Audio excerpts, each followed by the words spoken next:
birthday, Bob. Happy 90th birthday. And Merry Christmas. I have a few stories from our early days on Brownell Avenue, where all the kids went on Saturday morning for movies. First, they had every Saturday morning, most of the Brownell kids showed up at the Webster Theater. There was always a movie, two movies. One movie started with a cowboy movie, and then it had a choice of the day.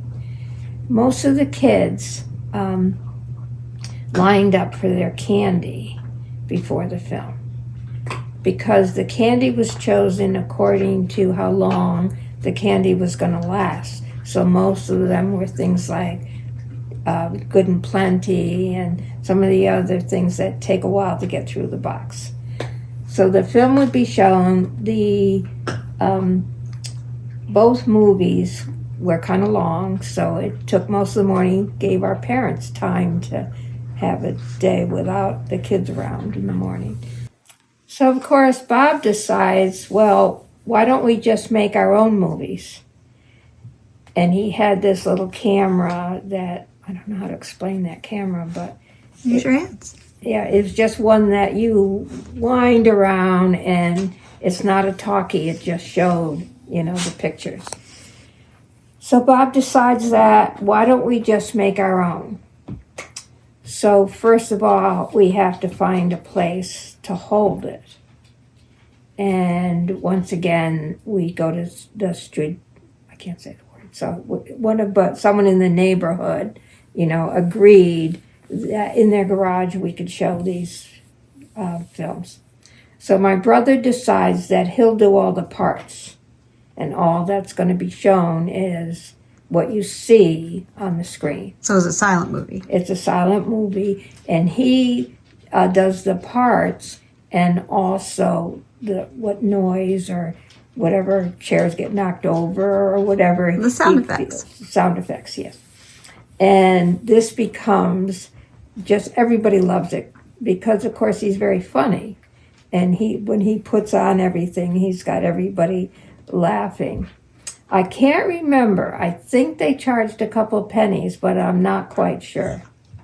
And everybody had fun with doing. We still did the films at the theater, but there was films that he put together when he could get a group together, and that was a lot of fun. Well, now Bob decides to get ambitious, and he gets a paper route. And he liked the paper route. But on days where he had to go at the end of the week to collect the money, I don't think he liked asking people for money. So I went along with him on the paper route. But I only did the big place. There was a big place with apartments in it that he didn't feel comfortable about going. I think that's what it was, about house to house. Room to room. So I would collect the money, and of course, because I was very short and small, very short, and I had the bag, but the bag would drag on the floor. Yeah. So I think the people who answered the door were overly kind to me because I was so small in delivering these papers. And then we would head out when we were done with that last building. We would head down to Guyber's, where he would treat me to whatever I wanted, like ice cream cones or cookies or whatever was good I felt like that day. So most of the time, I did collect money for him.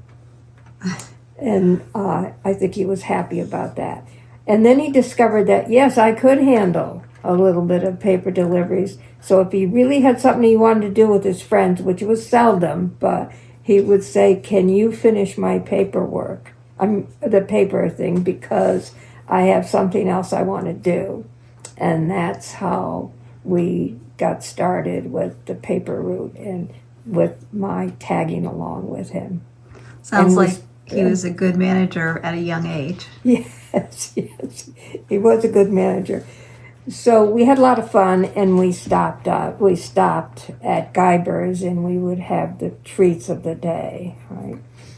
After, well, especially when we collected the money, that was the day to go to Guyber's for that.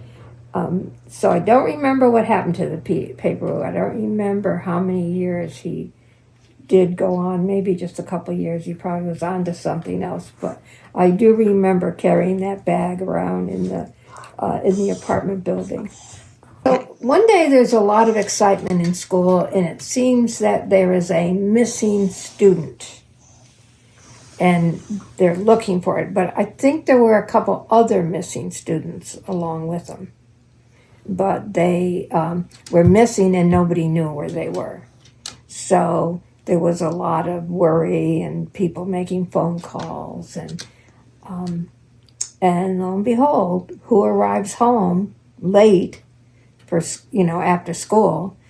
But there's Bob, and of course my mother and father were very, very concerned. And when he gets home, my father's annoyed and says, "Where were you?" And he said, "I went to the Irish show in New York City." And my father's answer was, "Well, why didn't you invite me to go along? Because I would have loved that." So that was the story of his being missing for that day, which was a lot of concern. But by the time they found out, whichever these kids were, that they went to watch the show, that they all got laughing, and they, and that was a very eventful day. Must have been a lot of fun. Yes.